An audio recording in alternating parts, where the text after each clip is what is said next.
I'd like to move to some data and more description of the work that we've been doing, the research that we've been doing.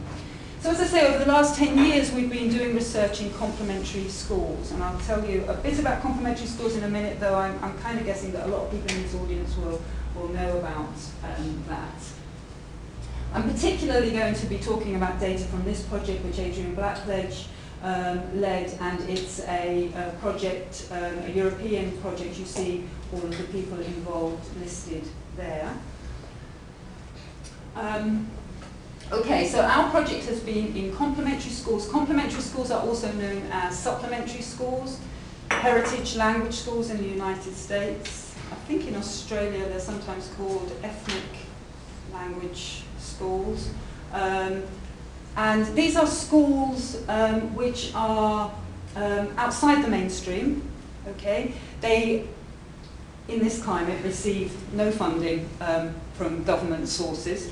Well, some of them may, but the amounts of money have always been very small. They are kind of bottom-up organisations, and they reflect actually the fact that community languages are not and are increasingly less taught in mainstream settings in this country. So it kind of goes back to earlier reports, the Swan report, that said this is the business of the communities themselves. This is, you know, maintenance should be done by the communities themselves. So they've been set up by the communities, mostly in urban areas. They have linguistic, cultural, social and educational aims. They're autonomous, as I say. Some receive funding for foreign embassies, religious or social organisations. Some don't. Some just operate with parental money. They're usually small, organised outside the mainstream.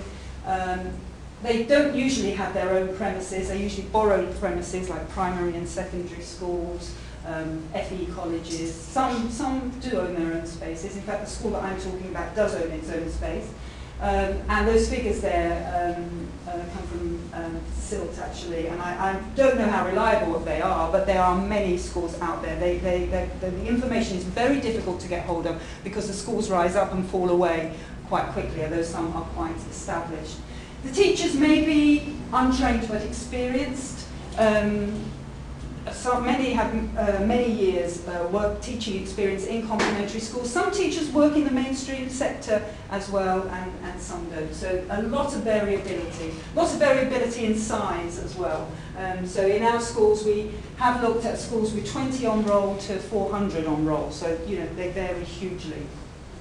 So these are just some pictures to give you a flavour of what's going on Saturdays and Sundays across the country. This is a complementary school in Leicester, the assembly at the end of the morning. This is a Cantonese complementary school classroom in Manchester using an FE college. This is the Gujarati school in Leicester, a Turkish school, complementary school in London, and a Bengali complementary school in Birmingham. That's a happy picture of the Mandarin complementary school using the University of Manchester in Manchester. And this is one of the teachers that we're going to hear a little bit more about from the Punjabi school. Okay, so what kind of data have we collected? Well, ours, we would describe it as a linguistic ethnography and ethnographic study, where we do ethnography, but we also audio record the teachers and the young people. We have key participant young people and teachers, and they wear lapel microphones for us in class, in the break times, and then with some of the teachers and young people after school in their family homes. So we have large amounts of audio recordings, classroom observations, field notes, and interview data, a kind of typical ethnographic data set, really.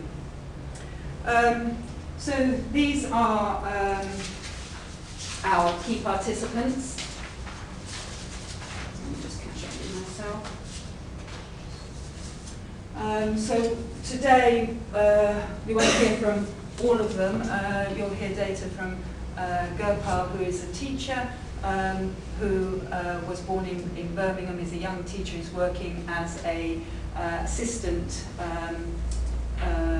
actually I should say assistant there in complementary schools, and Hema, who is a senior teacher in the complementary schools and is a teaching assistant in a Birmingham secondary school. So both teachers have connection to the mainstream. You've also heard already from Parneet, who was the student who hates Soho Road and going shopping with her mum.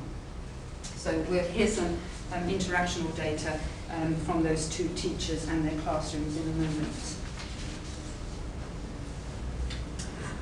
Okay, so I've got 2 or 3 data sets now from the classroom. The first classroom is Gopal's classroom, and this is at the beginning of the class.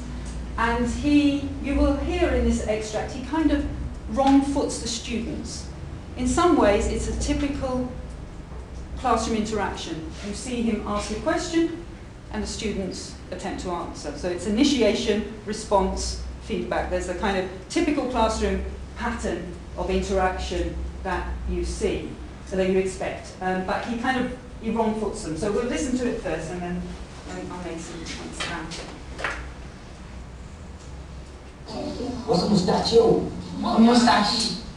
Munch. Oh, munch. A munch. A mustache. A mustachio. What's a mustachio? Not mustachio. I just have a munch. Mustachio.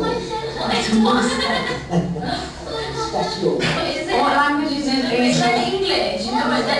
Mustachio. Well, that's what Indian people say. No, what's it? Mustachio. Right. You learn your word. We'll start using mustachio. I said muncha. Yeah, that's muncha. I said munch for English. Where's your mustachio, man? That sounds like Michelin man, like. Right. Maybe you just can't read. Okay, so in some ways it's a very recognisable classroom interaction. As I say, it's kind of patterned.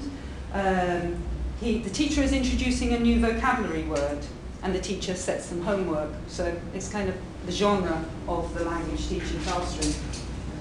However, the word he introduces is a word that doesn't exist. Or it exists, mustachio.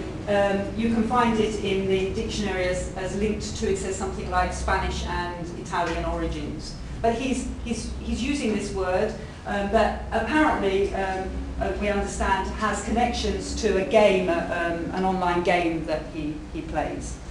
It's also the name of a nightclub in Birmingham. But regardless of kind of how standard it is, it throws the students because they're there to learn Punjabi, right? They're not there to learn mustachio. So he says, what's a mustachio? And Kamal, the student who wants to be a good student, she wants to succeed and do well, she answers the teacher's question. She says a moustache in English, so you've got that kind of label request. And then Gopal says munch, which is actually a Hindi word, it's not the Punjabi word. And Kamal says, oh, munch. And they go through, and then Kamal says she's kind of munch, moustache, mustachio. What's a mustachio, she says.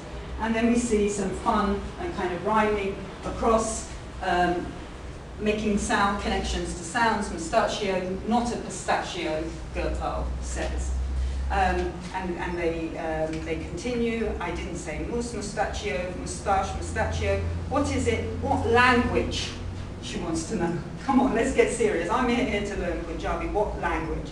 She wants to get the answer right. They're kind of orienting to the successful student. She says, can you explain it in English? No, that's muncha. Mustachio, is that what Indian people say? And we've got, sorry, I've gone back. So you've learnt a new word, he says. That's what I'm here for. You've learnt a new word. We'll start using mustachio from now on. And then down here, when she says, I say munch for English, that's a kind of local variety of Punjabi in Birmingham that's appropriate for use of talking about kind of hair that women want to have removed in their Birmingham context. And he says, okay, work, and then we've got another kind of creativity across mustachio man, Michelin man. So I don't know how you react to this. I'd like to know what you think about it as teachers. But part of the argument that I want to make here is that there's creativity going on, that there's a pedagogy which uses their knowledge and interest across a variety of languages. They come up with Hindi, English, and Punjabi, and actually it's the student that provides the correct Punjabi word. There's an acceptance that their kind of bilingualism is usual and normal. There's a kind of acceptance of this kind of rhyming across languages or within languages, and kind of creativity. So one of the things I want to think about is the possibilities of translanguaging and creativity in the language teaching classroom. So I'd also like to know, because obviously there's issues of kind of standardization here of what the teacher's responsibility